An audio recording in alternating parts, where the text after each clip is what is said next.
ইয়া আইয়ুহাল্লাযীনা আমানুত্তাকুল্লাহা ওয়া কুনু মা'আস সাদিকিন। হে ঈমানদারগণ, আল্লাহকে ভয় করো।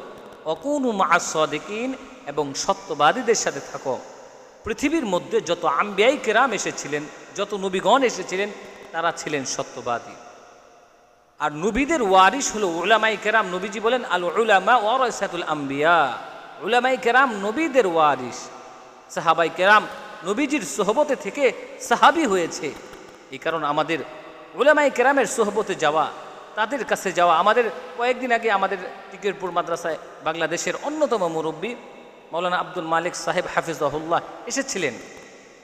হজরতের সোহবতে আমাদের নবাবগঞ্জের ক্যানিগঞ্জ দোহারে অনেক উলামায়ে কেরাম তার সোহবতে গিয়েছিলেন। এই জন্য মাঝে মধ্যে আল্লাহ ওয়ালাদের সোহবতে যাওয়া। আজকে আমরা অনেকেই আছি, তিন চিল্লা দেওয়ার পরে নিজেকে বড় আলেম দাবি করি, আলেমের মতো দাবি মনে করি, আলেম